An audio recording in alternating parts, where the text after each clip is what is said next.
कविता अपने माता पिता की बहुत लाडली थी। 3 बड़े भाइयों की बहन थी। कोई भी चीज़ मांगने पर उसी वक्त सामने हाजिर हो जाती। पूरे घर में रौब था उसका। पूरे परिवार और नौकरों पर राजकुमारी की तरह हुक्म चलाती थी। कविता स्कूल में भी पूरा रौब था उसका। बड़े घर की लाडली जो थी वह। ऐसे ही उसने कॉलेज में दाखिला लिया। उसके ठाट बाट, बड़ी गाड़ी में आना जाना, हर दिन नया फैशन देखकर कोई उससे दोस्ती करना चाहता था। थोड़े ही दिनों में उसके बहुत से दोस्त बन गए। पूरे कॉलेज में उसकी अपनी ही एक पहचान थी। इन दिनों उसके घर एक रिश्ता आया।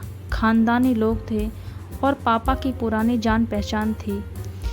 उनके साथ कविता के साथ कोई ज़बरदस्ती नहीं थी, पर कविता ने फिर भी हाँ कर दी क्योंकि वह अपने परिवार से बहुत प्यार करती थी। वह जानती थी कि वह लोग उसका अच्छा ही सोचेंगे। लड़के का नाम राज था। राज काफ़ी पढ़ा लिखा और समझदार लड़का था। ससुराल वाले भी बहुत अच्छे थे। ससुराल में कविता की जगह वैसी ही थी जैसे कि मायके में।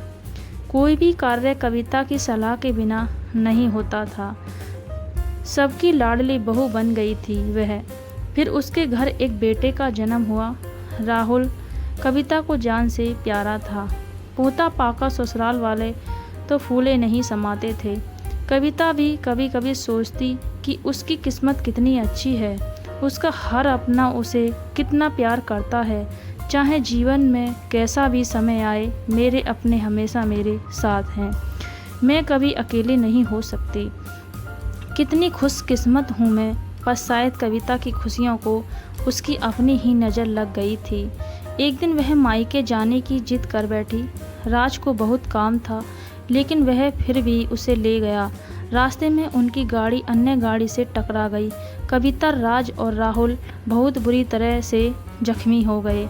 काफ़ी दिनों के इलाज के बाद राज और राहुल तो ठीक हो गए, लेकिन कविता पूरी तरह ठीक ना हो सकी। सर पर चोट लगने के कारण वह अपनी आँखों की रोशनी खो बैठी। अब कविता की किस्मत जैसे उल्टे पांव चलने लगी। मायके वाले कुछ दिनों तक उसे मिलने आते रहे, फिर कभी कभार फ़ोन ही करके पूछ लेते कि अब कैसी हो। धीरे धीरे ये सिलसिला कम हो गया। ससुराल वालों की सहानुभूति भी कम होने लगी। घर में किसी को पास बैठने के लिए कहती तो जवाब मिलता, बहुत काम है, अब तुम भी हाथ नहीं बटा सकती। राज भी चिड़चिड़ा हो गया था। बस राहुल ही था उसके साथ, जिसके साथ हंसते खेलते उसका वक्त गुजरता। एक दिन कविता के हाथ से कुछ सामान गिर गया, जिसकी वजह से राहुल को हल्की सी चोट लग गई। कविता की सास ससुर ने राहुल को उससे अलग कर दिया कि कहीं उसके ना देखने की वजह से बच्चे को कोई नुकसान ना हो जाए। कविता अंदर से टूट चुकी थी। एक दिन उसने सबके सामने मायके जाने की इच्छा रखी तो राज उसे तुरंत मायके छोड़ आया, जैसे कि वह भी यही चाहता था। लेकिन राहुल को उसके साथ नहीं भेजा गया। कविता कभी राहुल से दूर नहीं रही थी, पर अपनी कमी के कारण उसने ज़्यादा बहस नहीं की। कविता को लगा कि वह 3-4 दिन वहाँ रहेगी तो थोड़ा हवा पानी बदल जाएगा, क्योंकि वह कितने दिनों से कहीं भी बाहर नहीं गई थी। घरवाले भी इतने दिनों बाद उसे देखकर कितने खुश होंगे। कविता के घर पहुँचने पर सब लोग बहुत खुश हुए। खाने में सब कुछ कविता की पसंद का ही बना था। उसने अपने मम्मी पापा और भाई भाभीयों से दिल खोलकर बातें की। उनके छोटे छोटे बच्चे भी बुआ के साथ घुल मिल गए थे। रात को सोने के वक्त जब वह कपड़े बदलने लगी तो उसे पता चला कि उसका बैग तो बहुत भरा हुआ था। वह सब समझ गई। वह बहुत उदास हो गई। कुछ दिनों तक तो सब ठीक रहा, फिर जैसे सब बदलने लगा, सबका व्यवहार बदल रहा था। वह लोग जैसे थक चुके थे उससे। सब लोग घुमा फिरा कर पूछने लगे कि राज कब आ रहा है उसे ले जाने।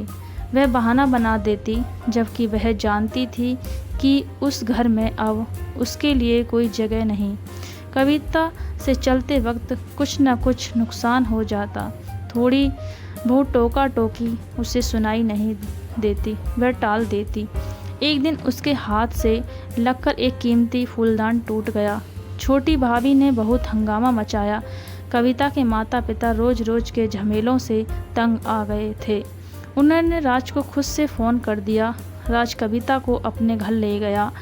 कविता को अपने परिवार वालों से ये उम्मीद ना थी। जिस कविता के कहे बिना घर में एक पत्ता भी नहीं हिलता था, उस घर के लिए वह अब बोझ बन चुकी थी।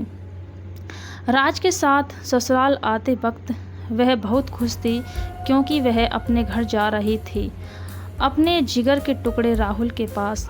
परंतु यह खुशी भी कुछ पलों की ही थी। सारा बंदोबस्त पहले ही किया हुआ था। कविता को सीधे ऊपर वाले कमरे में पहुंचा दिया गया। राहुल से दूर रहने की सख्त चेतावनी दी गई। एक कामवाली लता को उसकी जिम्मेदारी सौंपी गई, जो उसके जैसी ज़रूरतों का ध्यान रखती। कविता ज़्यादातर चुप ही रहती। कभी कभी कामवाली लता से थोड़ा बतिया लेती। उसके जरिए राहुल का पता चल जाता। सबकी लाडली बेटी और बहू सबके लिए लाडली से बोझ बन चुकी थी। दोस्तों, इस कहानी से हमें यह शिक्षा मिलती है कि स्त्री हो या पुरुष, जब वह किसी काम का नहीं रहता तो सबके ऊपर बोझ बन जाता है। यह कहानी आपको अच्छी लगी हो तो वीडियो को लाइक करो, शेयर करो, सब्सक्राइब करो और कमेंट में बताओ कहानी कैसी लगी। फिर मिलेंगे एक नई कहानी के साथ। जय हिंद, जय भारत।